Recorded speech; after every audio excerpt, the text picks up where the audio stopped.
حضرت عمر کے پاس ایک شخص آیا اور آ کے کہنے لگا، اے عمر، میں 2 سال بعد اپنے گھر آیا ہوں، میں 2 سال بعد اپنے گھر آیا ہوں اور میں اپنی بیوی کو حاملہ پاتا ہوں، اور میں نے اپنی بیوی سے سوال کیا، خوشی سے اپنی بیوی کے پاس 2 سال کے بعد آیا تھا، خوشی سے، مسرت سے، لیکن اس کی حالت دیکھی، حالت حمل میں ہے تو ساری خوشی کافور ہو گئی اور دل میں غم نے جگہ لے لی کہ 2 سال تو میں آیا نہیں، یہ میری بیوی حاملہ کیسے ہے؟ جب میں نے عمر اس سے استفسار کیا تو وہ کہنے لگی، اللہ کی قسم، میرے پیٹ میں جو حمل ہے تو ہی اس کا باپ ہے۔ اب مجھے بتلائیے، 2 سال تو میں نے اس کو چھوا نہیں، ٹچ نہیں کیا، 2 سال بعد میں سفر سے آیا ہوں، وہ حاملہ ہے اور اس بچے کی نسبت بھی میری طرف کرتی ہے، اب میں کیا کروں؟ یہ صحیح اثر کے ساتھ، صحیح سندوں کے ساتھ جو حدیث یا اثار موجود ہوتے ہیں، منکرین حدیث ان کا بھی انکار کر دیتے ہیں، اور اللہ کی حکمت بھی اتنی عظیم ہے اس باب کے اندر کہ جس حدیث کا، جس اثر کا انکار کیا جاتا ہے اس سے ملتی جلتی آیت اللہ نے قرآن پاک میں نازل کی ہوتی ہے۔ جیسے آدم کی عمر کے حوالے سے منکرین حدیث نے انکار کر دیا، 1000 برس عمر کیسے ہو سکتی ہے؟ تو قرآن پاک میں اللہ نے نوح کی عمر 950 برس بیان کر دی وغیرہ۔ یعنی جس حدیث کا انکار ہوتا ہے اس سے ملتی جلتی آیت بھی، اس سے ملتا جلتا واقعہ بھی قرآن پاک میں موجود ہوتا ہے۔ اب حضرت عمر نے مشورہ کیا اور ارادہ کیا اس عورت کو رجم کرنے کا، اور حکم دیا اس عورت کو رجم کر دیا جائے۔ کون حکم دے رہا؟ خلیفۃ المسلمین۔ کون حکم دے رہا؟ امیر المومنین۔ کون حکم دے رہا؟ حضرت عمر، جن کے علم و فضل کے دنیا کے سارے امتی قائل ہیں۔ پاس ہی معاذ ابن جبل بیٹھے ہیں، کہا عمر میں آپ کے فیصلے کو چیلنج کرتا ہوں، میں آپ کا فیصلہ نہیں مانتا، آپ اپنی اصلاح کریں۔ کون کہہ رہا ہے؟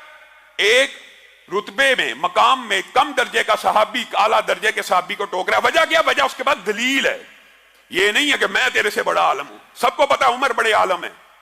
جس طرح عثمان قرآن کے قاری تھے لیکن حضرت علی نے آ کے ٹوک دیا، اسی طرح یہاں پہ معاذ ابن جبل حضرت عمر کو ٹوک رہے ہیں۔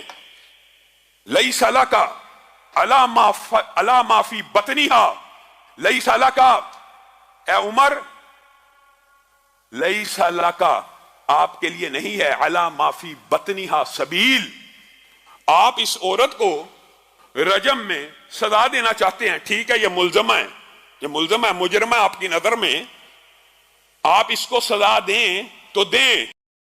اس کو کس جرم کی پاداش میں آپ سنسار کر رہے ہیں؟ رسول اللہ کے دور میں بھی ایسے واقعات ہوئے تھے، شبیبہ غامدی آئی تھی، رسول اللہ نے وضع حمل کا انتظار کیا تھا، سزا لاگو کرنے سے پہلے وضع حمل کا انتظار کیا تھا، کیونکہ پیٹ میں جو بچہ وہ بھی ایک جان ہے۔ ہمارے معاشرے میں بھی یہ غلط العام مشہور ہے، جی بچہ پیٹ میں ہو، ڈاکٹر بتا دیتے ہیں اس کا برین ابھی پورا نہیں بنا، اس کے اعضاء ابھی پورے نہیں بنے، علماء نے جی، بعض علماء نے فتوے دیے ہیں جی اس کو ابارشن کر دیا جائے، اس کو قتل کر دیا جائے، اس کو ابارٹ کرنا جائز ہے۔ یہ آپ لوگوں نے خود کہانی بنائی ہوئی ہے، کسی عالم کا یہ فتویٰ موجود نہیں ہے، اور اگر موجود بھی ہے قرآن و سنت کے خلاف ہے۔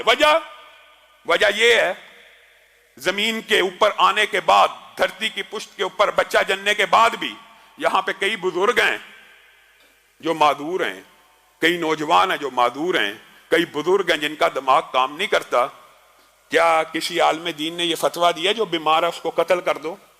جس طرح دھرتی کی پشت کے اوپر کوئی بیمار ہے اس کا قتل کرنا حرام ہے، اسی طرح ماں کے پیٹ میں بچہ بیمار ہے اس کا قتل کرنا بھی حرام ہے۔ یہ آپ کو کسی نے مغالطہ ڈال دیا ہے کہ بیمار بچے کو قتل کر دیا جائے۔ کیوں کیا جائے؟ اگر بیماروں کا قتل جائز ہے تو پھر بوڑھوں کو بھی کر دو، پھر جن جن کی یاداشت چلی گئی ہے سب کو قتل کر دو، جو نوجوان معذور ہو گئے ان کو قتل کر دو۔ یہ خود ساختہ فیصلے، یہ من گڑت فیصلے، یہ قرآن و سنت کے خلاف ہیں۔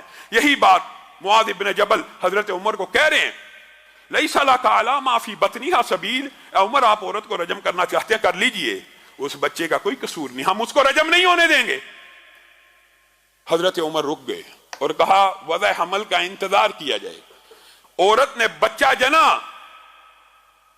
عورت نے بچہ جنا، اور صحیح سند میں موجود ہے جس وقت وہ بچہ جنا قد خرجت ثنایاہو، جس وقت وہ بچہ جنا گیا وہ اتنی بڑی عمر کا تھا کہ اس کے دانت نکل آئے ہوئے تھے، اس کے دانت نکل چکے تھے، اور باپ نے اس بچے کو دیکھا، کہنے لگا اللہ کی قسم، کعبے کے رب کی قسم، یہ تو میرے ہی جیسا ہے اور یہ میرا ہی بچہ ہے۔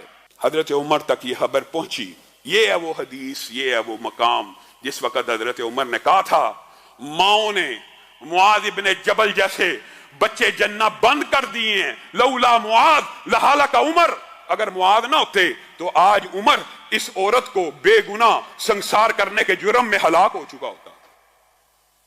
دنیا میں کون سی ہستی ہے، کون سی شخصیت ہے اگر ابو بکر کے فیصلے کو چیلنج کیا جا سکتا ہے؟ کس کی روشنی میں؟ دلیل کی، وحی کی روشنی میں۔ اگر عمر کے فیصلے کو چیلنج کیا جا سکتا ہے کس کی روشنی میں؟ یہ نہیں فلاں نے کہا ہے، فلاں نے کہا ہے، معاذ ابن جبل نے کہا تو چیلنج ہو جائے گا، عبداللہ ابن عباس نے کہا تو چیلنج ہو جائے گا، نہیں، دلیل کی روشنی میں۔